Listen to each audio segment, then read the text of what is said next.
let's say I cut Roger Federer's legs off, I can beat LeBron James because at the end of the day, tennis is some type of algorithm. So you probably watch like 1,000 lessons on YouTube. You've been given hundreds of tennis tips by just various coaches. Now my question for you is, how do you make sense of it all? How does it work? Alright, like the universe has to have some order to it, right? And so like when I was growing up playing, man, that's what happened to me. I got confused. And so we're going to talk to you in this next video how to make sense of it all, how to put it all together, how to make it so that you can take the next step with your tennis. Again, tennis is the only sport where you coach yourself. So, which means you can't rely on anybody per se, even your own coach that you might only see an hour a week, 2 hours a week, 3 hours a week. You're really with yourself every single minute, every single hour you're on the tennis court. And so to know how your tennis comes together in a broad sense is really going to help you self-correct on the court. And when you're playing a match, that's all you pretty much have. Okay? Before we get to exactly on the court stuff in specific, I want to talk to you about a broad concept which I call the multiplier rule. Okay, and that's what this video will be focused on. And so the multiplier rule is essentially to help you understand how tennis works and how to focus on which area long term to improve. And I came up with this rule essentially by just sort of plugging into a rough algorithm. Because at the end of the day, tennis is some type of algorithm, right? An algorithm is essentially a formula with a set of variables that try to help us understand how the world works, how reality works. If you increase certain areas in that formula, well, you see certain results. If you hurt other variables, obviously your results go down. And so there's so many parts of tennis, whether it's strategy, whether it's fitness, whether it's mental.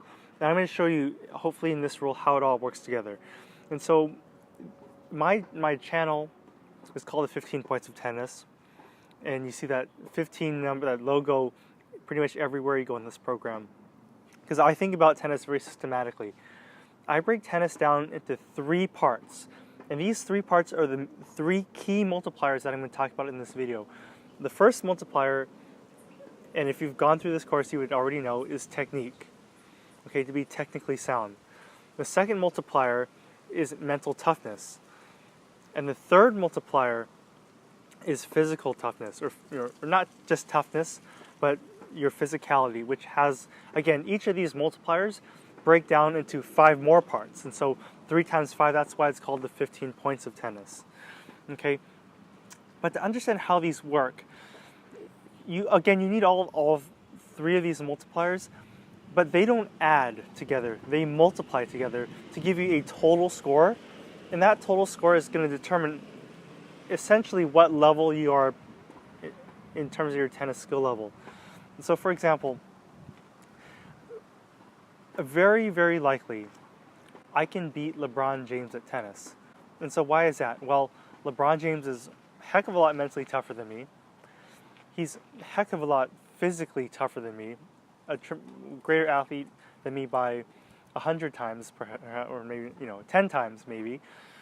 But he doesn't have any tennis-specific skills. So if you look at LeBron James with this multiplier rule, let's go 10 times 10 times maybe 1, right? Which might give him a score of 100. All right, which is pretty good.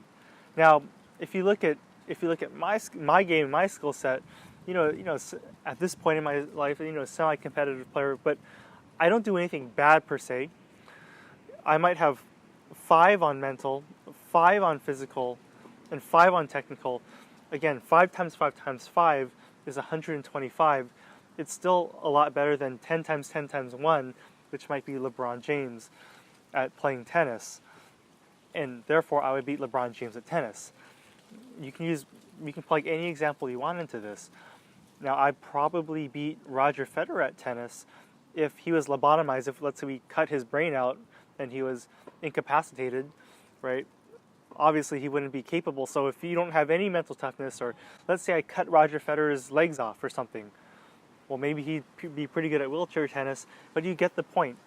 These don't just hurt you a little bit when you take take a hit to one of the multipliers, it hurts you on a multiplicative scale because all the multipliers multiply across the board. Maybe the best example I could explain to you is to ask you why Roger Federer has 20 Grand Slams.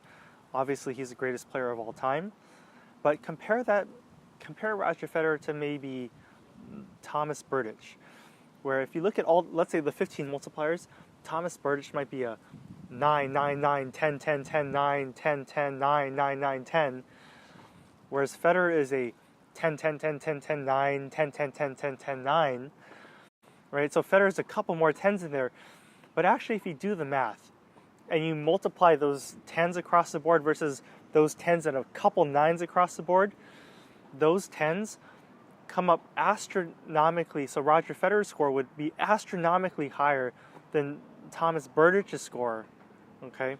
Not on any given day, because if you look at those, each multiplier, again, some days you're feeling physically better, some days you're feeling physically worse. And so every day each of the multipliers fluctuate a little bit, okay? But across the board, you see Roger Federer have astronomically better results. And look at how many Grand Slams he's won compared to Thomas Berdych. So the reason why I came up with the multiplier rule is really to understand, again, understand reality, understand how this works. So to get the biggest bang for your buck in tennis, right? You're a player, you're assessing your game, and so that's the lofty theory. Now, what do you actually do knowing the multiplier rule? Well, knowing the multiplier rule, you should work on your weakness, okay? A strength will help you tremendously, but a weakness will hurt you about twice as much as a strength will help you. Okay, so you need to raise your lowest multiplier. That's going to give you the biggest bang for your buck. Like for instance, let's say you had perfect technique in the world, you had Roger Federer technique, but you were 300 pounds on the court and you couldn't even run or move. Well, instead of getting your technique from a 9 to a 10, I would focus on, for you personally, to get your fitness from a 1 to a 4. That would help you a lot more just to be able to move around the court a little bit than to hit the ball a little bit better. Now, obviously, if you're playing at the pro level, to hit the ball a little bit better is a big deal because all those guys' multipliers are all very high already. But for your game at the club level, rec levels, you know, competitive junior level, competitive adult league level, and even when you are a professional player, work on your lowest multiplier first. It'll give you the biggest bang for your buck. Now, that's a multiplier theory. I hope that makes sense, and if that doesn't make sense, you can go back and review it. But for each of the multipliers, so what does mental break down into? Again, we talked about it in the previous section. Mental breaks down to patience, trust, discipline, tolerance to pain, and clarity. Right? Physical breaks down to the ABCDs of tennis: agility, balance, coordination, strength, duration. Okay, and technique breaks down into serve, forehand, backhand, volley, and footwork. So let's just say each of the pillars, you know, within the three parts, each of the 5, right, within the mental, technical, or physical, add those up, right? Add up your score for forehand, backhand, serve, volley, footwork. Add up your score for clarity, patience, mental discipline, tolerance to pain, etc., and then multiply those 3 columns across the board and give yourself a score. Again, this isn't a perfect, like, no formula or algorithm can perfectly model reality, but this is a good way to think about your game and maybe what's the best next step to take. And it's also a good way to think about, you know, let's say, you know, some coaches will say, oh, it's all about strategy, right? It's all about, you know, clarity, what I call it, you know, clarity per se. Well, not really, because clarity is really 1 point within mental. Yes, it multiplies across the board, but it's really only 6.66% of your 15 points of tennis. Therefore, if you think you'll come up with some crazy strategy to beat Rafael Nadal, you've got to be insane. Because strategy is really a small part, or just having, let's say, the best volleys in the world is a small part, or being the most patient or trusting your shot. Every piece is a small part. And so you can't overemphasize any one piece. You know, so like if you go into Rafael Nadal and you have the best strategy in the world, it won't help you because all else Nadal's multipliers are going to blow you out across the board. All right, it's a good way to think. Now, on the next video, we're going to talk about leveling, So you have to really understand the multiplier rule, how the numbers work, before we go into the leveling video, okay, which is going to be the next one down.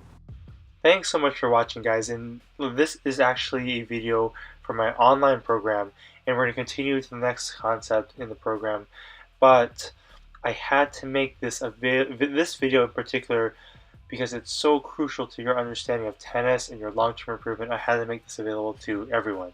All right, I couldn't resist. So, all right, so thanks for watching again. Now, a few things.